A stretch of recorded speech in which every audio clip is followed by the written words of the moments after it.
The richer you are, the more you care about the toxins that could impact your bodies, may cause cancer, than if you are poor, because you may not even live so long to see cancer. This was the logic for the globalization project that started in the 1990s in the world. It was stitching the economies of the world together, exporting manufacturing to countries where labor costs were lower, environmental standards were lower. Today, this entire project is being taken apart by the same countries who made the rules to stitch the world together in a free economic zone and who benefited enormously from it. What has it meant for the world's climate? What has it meant for the world's countries and for all of us? And what does it mean for the future of the world? A future which is of this world, which is today not a world in order, but a world in disorder.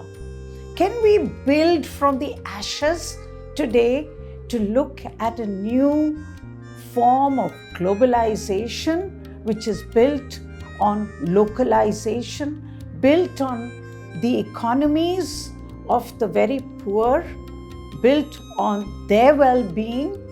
Can we remake the world's trading rules so that this time it works for people and the planet? I'm Sunita Narain, and this is what I want to discuss in this episode of my show. It's a complicated world. It's a world that seems surreal for some of us. I grew up at a time when I can say that I am a child of deglobalization. My country was built when I was growing up on the principle that we needed to invest in local manufacturing, we needed to have self-reliance. And then came this big project of the world in 1990, the liberalization project, the free trade project, which would stitch the economies of the world together. Now, what we don't often understand is how there were two processes at play at that time, and both, in fact, worked against each other.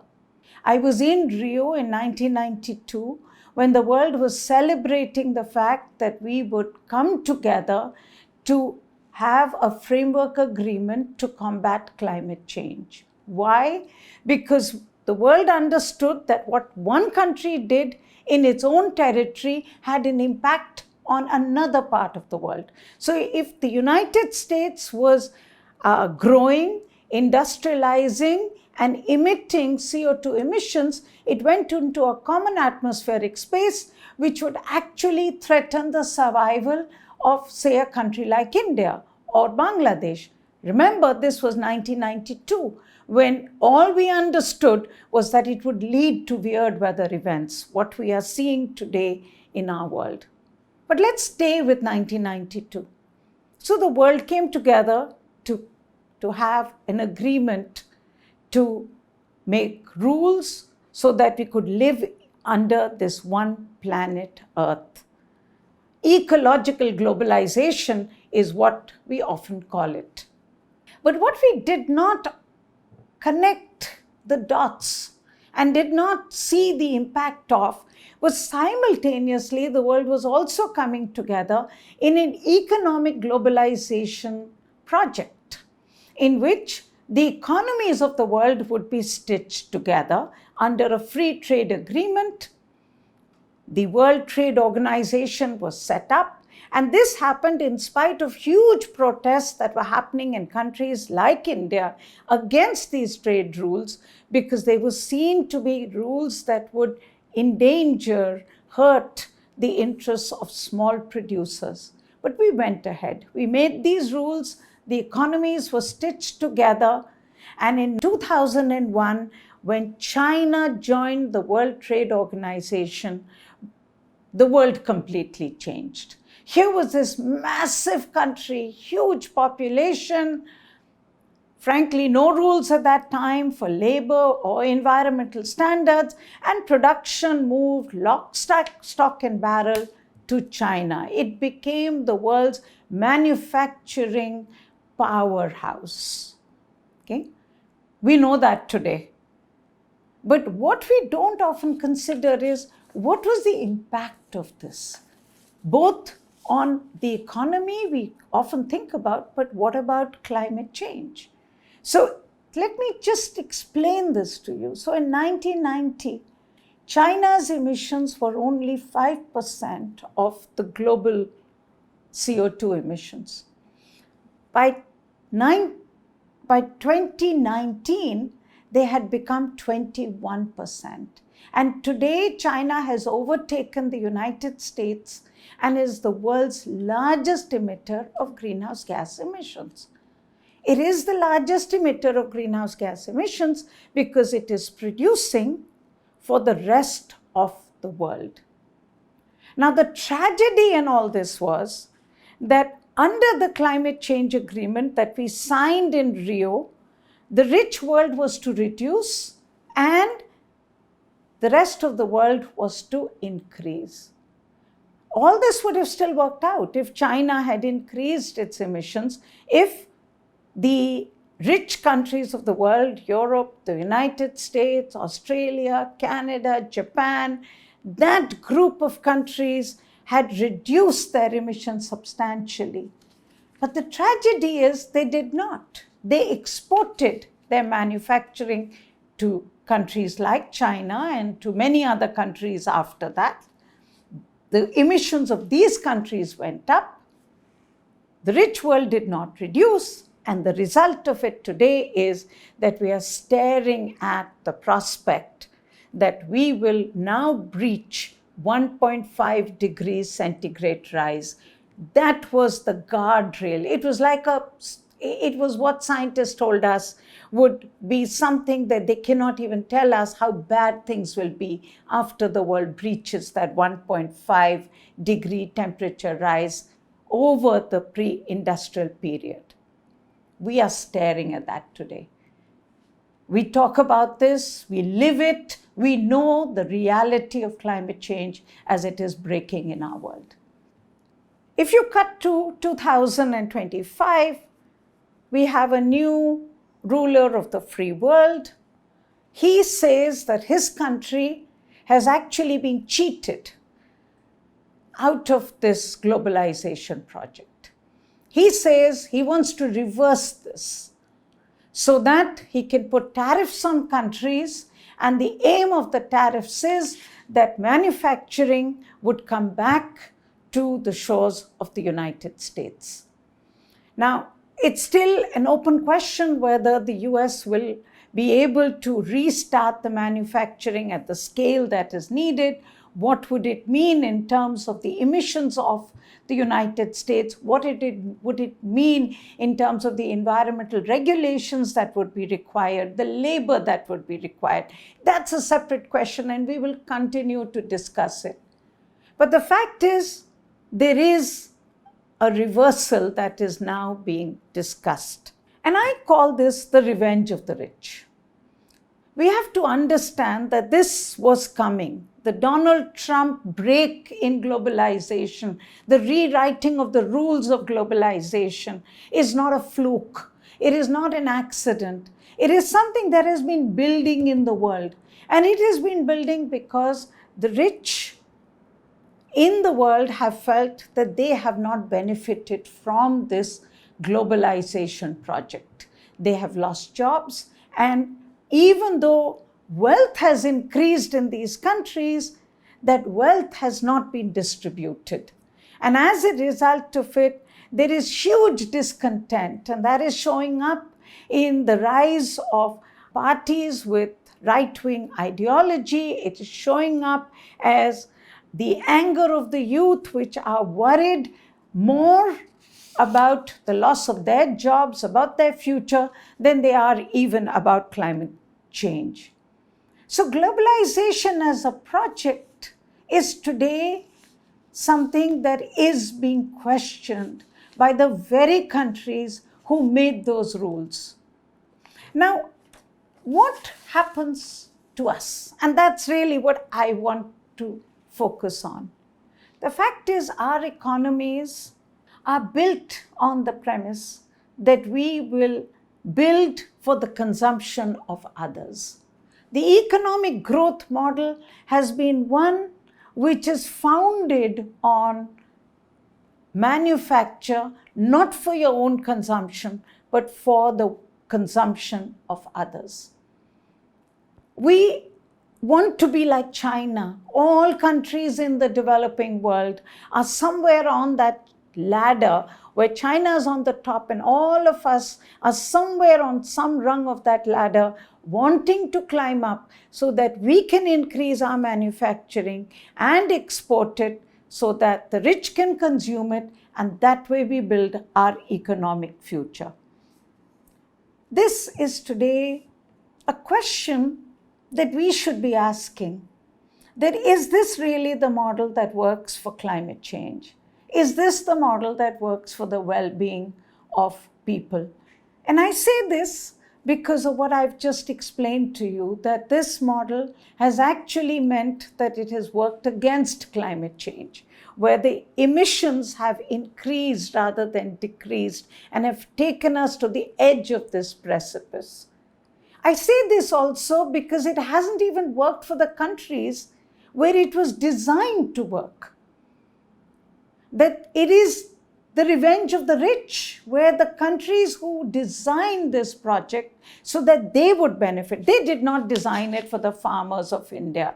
They did not design it for the workers of India. They did not design it for the environment to improve in Africa. They designed it thinking that this would mean cheaper goods, increased consumption, more well-being in the Western world.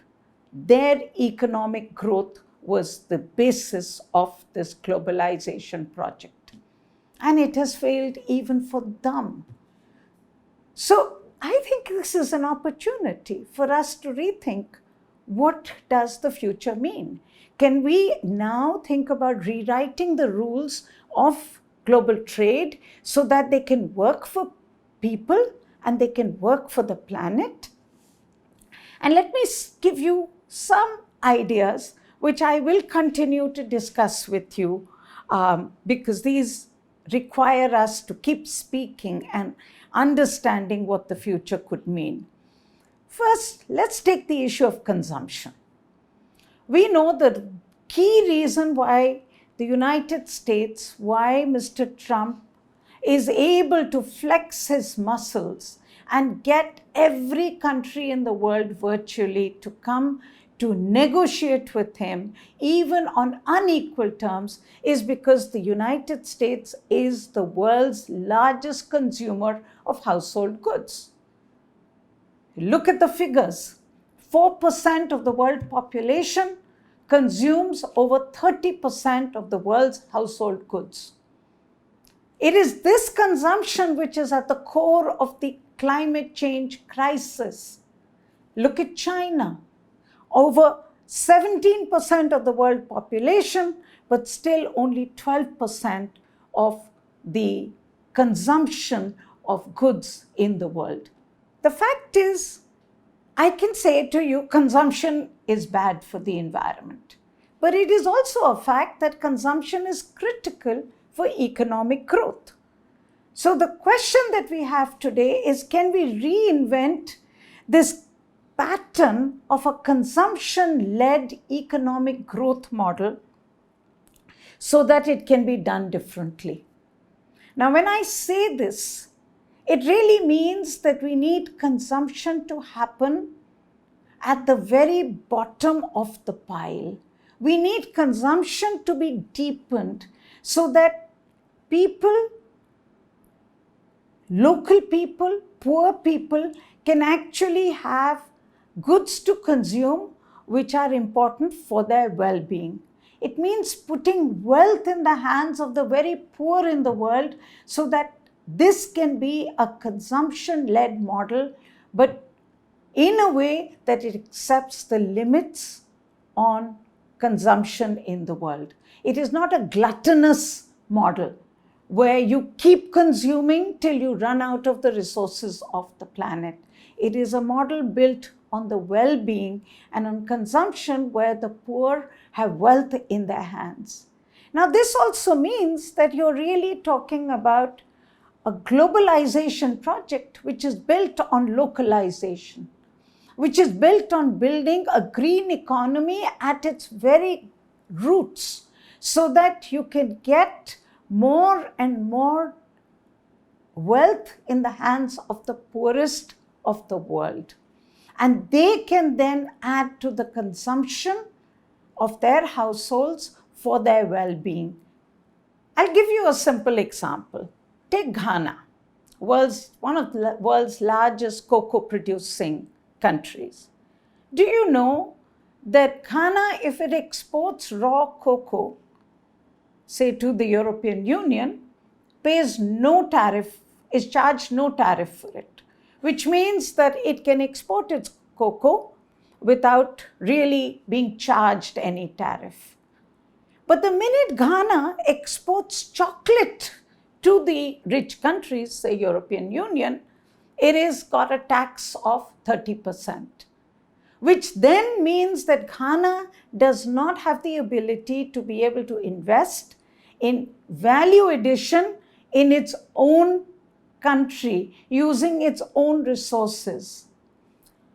If you look at the data, it tells you that African farmers would earn less than 6% of the total revenue of that finished chocolate that you and I would eat. Now, if you were to turn this on its head and actually say, let them have local production, let them earn from the natural resources that they have, that they own. It is the same with critical raw minerals. It is the same with every other commodity that we have. So if you can rework the trade rules which are designed for localization, which are designed to deepen the economic growth at the very grassroots, you build self-reliance, you build resilience of local communities, you build well-being.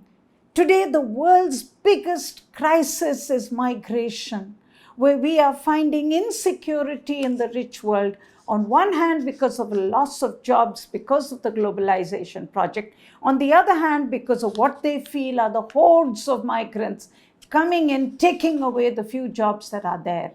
The fact is, this migration's answer also lies in a new globalization project which is built on the new local, deepening the local economy. A new modern economic growth would mean that you have created wealth in the hands of many and not of few, that you have used your natural resources so that you can build a sustainable green economy from it. That's the opportunity that exists. So yes, we do have a disruption in the world. We have a desperately fragmented, broken world order. But can we think about the new rules that we could make that could work for climate, for the planet, and for people? This is the opportunity.